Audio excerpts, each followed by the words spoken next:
The average screen time for a typical college student can range from 8 to 10 hours a day. Though this number is spread across all devices such as laptops and tablets, the number still stands that a majority of our days are spent looking at screens. Social media may not be the only use of our screen time, but certainly makes up a large portion of it. And after long periods of time online, it is bound to have adverse effects on our mental health. As college students in a world of modern technology, using social media is almost inevitable in our worlds, and whether we'd like to admit it or not, we have all been affected by it in one way or another. So as we wrap up our fall semester and go into break, where our social media use can be the most unregulated it's been all year, let's be aware of the effects of social media, including the negative comparison, the negative bullying outlet it provides, and the psychological effects it can have that can impact our day-to-day lives. You ever notice everyone's got that one person in their life, the rage baiter, the keyboard warrior, the one who tosses a match into the group chat, then sits back with popcorn like, wow, I can't believe y'all are fighting. They don't just join the drama, they manufacture it for sport. Online, we turn into characters. For example, the ghost. Silent in real life, but online, suddenly they're a debate seasoned expert. The creator. Their feed looks like a museum expert.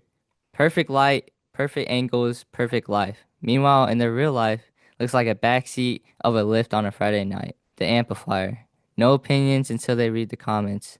Then they're quoting philosophers they definitely did not read. The observer, never in drama, yet somehow knows every single detail. Point is, people fear saying things in person way more than online. Online, we pick and choose what parts of ourselves we want to show. We hide the messy bits, the insecure bits, and the human bits. It feels like control, but it could turn into distance between who we are and who we pretend to be. And in that space, comparison grows. Comparison to people who look happier, richer, sharper, or more successful, more everything. If we want healthier feeds, we need healthier habits. Pause before posting. Assume people are more complicated than their profile picture, and stop comparing your life to someone else's highlight reel. At the end of the day, the only person worth comparing yourself to is you. And that is exactly where the real problem kicks in. Because we compare ourselves to everyone else's best moments, it doesn't just stay online. It gets inside of our heads, a part of our own bodies because someone else has edited theirs. These so-called perfect relationships, even through half of those posts are curated, chopped, and color corrected into something unreal. Over time, this constant comparison chips away at our self-esteem. It raises stress, it fuels anxiety, and it convinces us that everyone else living their life right while we're somehow falling behind. We're comparing our behind the scenes to someone else's highlight reel, and no one wins when simply the game is rigged. What can we do for prevention and health use? How do we break that cycle? It starts with awareness. We ask how this can be limited. First, by following creators that show reality, the process, effort, mistakes, not just the final polished moments. People that make you think or grow, and not just people that make you feel never measuring up to. Setting yourself some boundaries. Time limits, no more doom scrolling at midnight, hide like it counts if the platform allows it, or take small breaks and reset your perspective. Because the goal isn't to delete social media or pretend, it's to use it differently. Instead of treating it like a mirror that exaggerates our flaws, we can turn it into a window, one that helps us understand, connect, even learn. And when we focus more on the process, more than the perfection, on our connection and comparison, and the more on well-being than performing, we shrink that gap, like Andrian talked about, the gap between us, who we are and pretend to be. Comparing ourselves to others can cause negative outcomes. We can take out that frustration in person or online, resulting in the situation being an outcome of online negativity. In a space where social media is used as a safe space for emotional expression, it gives relief to be able to express oneself without any restraints to do so.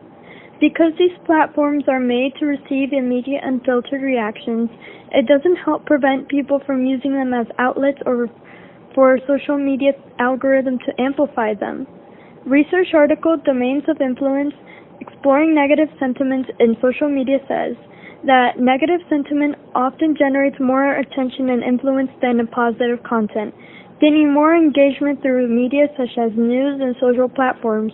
The spread of negative media can result into many negative consequences in the real world. The social media environment normalizes these outrage as tools of communication. When people use social media as a negative outlet, it often results in cyberbullying.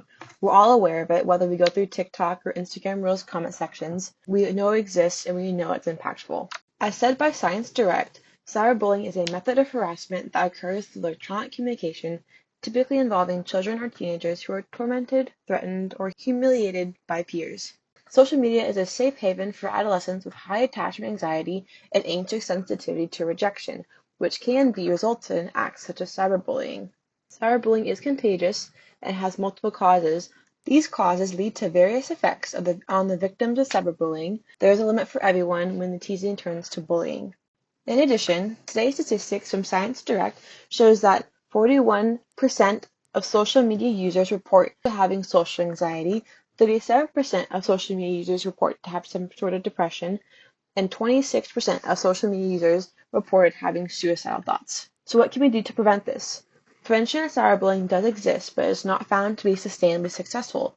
It has been implemented through programs dealing with traditional bullying that can also be used and extended to deal with cyberbullying, said by Science Direct. At the end of the day, I hope for the best in people. And by saying that, I know that online social medias won't ever be 100% rid of cyberbullying, but we can hope that it can be a proper place of shared interest and entertainment for years to come. As mentioned, the adverse effects of cyberbullying and online negativity are real and are dangerous. This results in various psychological effects that are brought on by the use of social media.